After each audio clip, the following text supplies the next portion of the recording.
원스파입니다. 어항 수질을 잘 유지하시려고 각종 수질 측정기를 사용하시는 분들이 많은데요. 물 상태를 가장 정확히 알 수 있는 것은 물고기의 생태 활동입니다. 물고기들만 잘 관찰해도 빠르게 물 변화를 체크할 수 있고 상황이 악화되기 전에 조치를 취해줄 수 있죠. 오늘은 물고기들의 이상 행동과 조치 방법을 알려드리겠습니다. 여러분은 지금 무한수 전문 유튜버 원스팜을 시청하고 계십니다. 물고기는 물에 아주 예민하게 반응합니다. 우리 눈에는 보이지 않는 미세한 산성도 차이, 질산염의 농도에 즉각적으로 반응하죠. 일단 물이 마음에 안 들면 평소와는 다른 행동과 유형을 보여줍니다. 물의 변화를 캐치하는 가장 쉬운 방법은 물고기들의 욕구를 확인하는 방법입니다. 먹고 싶은 욕구, 번식하고 싶은 욕구, 영역을 지키고 싶은 욕구. 이런 욕구들은 생물로서 기본적인 것들인데요. 물고기가 좋아하는 물에서는 이 세 가지 욕구를 아주 자유롭게 표출합니다. 먼저 먹이 활동이죠. 사료를 줬을 때 빠르게 수면으로 올라와서 사료를 먼저 먹으려 한다든지, 적응을 완전히 마친 물고기들은 사료를 주는 모션만 취해도 어항 벽면으로 모여들죠. 사료가 없을 때도 여기저기 돌아다니면서 입으로 쫀득한 행동을 하면서 먹을 게 없는지 찾는 모습도 볼 수 있습니다. 반대로 사료를 줘도 좀처럼 먹질 않고 먹이 활동을 하지 않는다면 물고기는 물이 마음에 들지 않는다는 것으로 볼 수 있습니다. 식욕과 마찬가지로 좋은 물에서 수컷들은 주로 번식 본능과 영역 본능을 드러냅니다. 다른 물고기들과 약간 투닥대기도 하고 암컷들을 쫓아다니면서 구애 활동을 하기도 하죠. 가끔 물고기가 어항에서 싸운다고 어떻게 될지 문의 주시는 분들이 계신데 그건 아주 자연스럽고 건강한 모습입니다. 잡아먹거나 상처를 입힌 정도가 아니고 투닥대는 정도라면 그냥 생태 모습 그대로 두시는 것을 권장드려요. 이렇게 식욕이나 번식욕을 드러내지 않는 경우에는 물에 마음에 들지 않는 것을 의심해 볼 수 있습니다. 원래 잘 먹었는데 며칠 전부터 잘 안 먹는다든지 하는 모습이죠. 이번엔 물고기의 모습 자체를 살펴보는 방법이 있습니다. 유형이나 지느러미를 어떻게 쓰는지를 살피는 건데요. 대체로 좋은 물에서 물고기들은 지느러미를 넓게 쓰면서 어항 여기저기 자유로운 유형을 보여줍니다.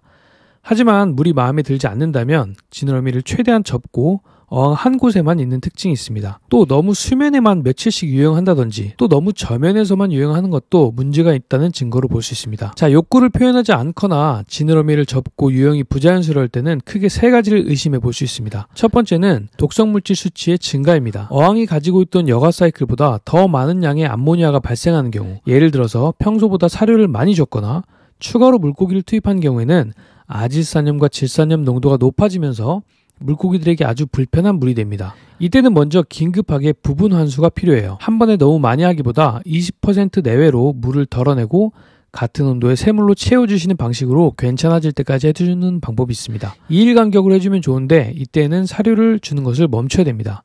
하지만 이것은 임시 방편일 뿐 원천적인 문제는 해결되지 않았을 수 있습니다. 결국 사료의 양을 줄이거나 개체수를 줄이는 방법으로 여과 사이클의 힘에 맞는 암모니아가 발생되게 해줘야 됩니다. 자, 두 번째로 의심해 볼 수 있는 것은 여과 사이클 자체가 아직 완성되지 않은 단계일 수 있습니다. 보통 어항 세팅 초기에 많이 일어나죠.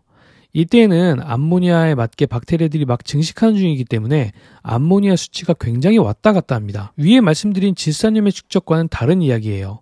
암모니아는 5mg/L 1리터에 5ml만 녹아 있어도 물고기들의 치사량에 해당할 정도로 강력한 독성 물질입니다. 세팅 초기에 여과 사이클이 잡혀가는 과정에서는 반드시 적은 마리수와 사료로 갑자기 암모니아 수치가 튀어오르지 않게 해줘야 됩니다. 역시 20% 내외 부분 환수로 급한 불은 끌 수 있습니다. 궁극적으로는 박테리아가 잘 증식해서 여과 사이클이 잡히도록 시간, 산소, 사료 양의 균형을 잘 맞춰가면서 적은 개체수로 인내하는 시간을 가져야 됩니다. 하지만 굉장히 어렵죠. 저는 항상 말씀드립니다. 처음 세팅부터 다른 어항에서 쓰던 바닥재와 물을 사용하세요. 이미 박테리아를 가지고 있는 재료로 시작하세요. 그게 가장 안전하고 쉬운 방법입니다. 물고기들의 이상 행동에 대한 마지막 의심을 다루기 전에 제가 진짜 잘 쓰고 있는 어항 받침대 하나 소개해 드릴게요. 데키리 어항 받침대입니다. 가격이면 가격, 디자인이면 디자인, 지금껏 제가 써왔던 축양장 중에 가장 추천하는 제품입니다. 어항은 예쁘지만 아무 곳에 올려놓으면 위험할 수 있습니다. 자동차를 올려놓아도 견디는 견고한 데키리 축양장, 네이버에서 꼭 한번 검색해보세요. 원스팜이 적극 추천합니다. 마지막으로 의심해볼 수 있는 것은 물고기의 부적응입니다. 아마 새로운 어항이나 물에 막 들어온 경우겠죠. 물고기가 한 어항에 완전히 적응하는 데는 저는 한 2달 정도까지 보고 있습니다.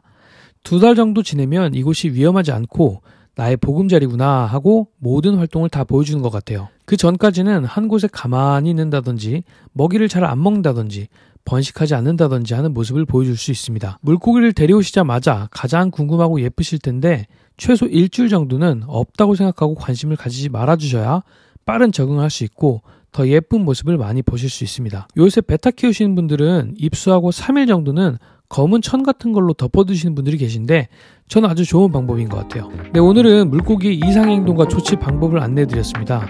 오늘도 끝까지 시청해주신 농부 여러분, 계신 그곳에서 아름다운 하루 되세요.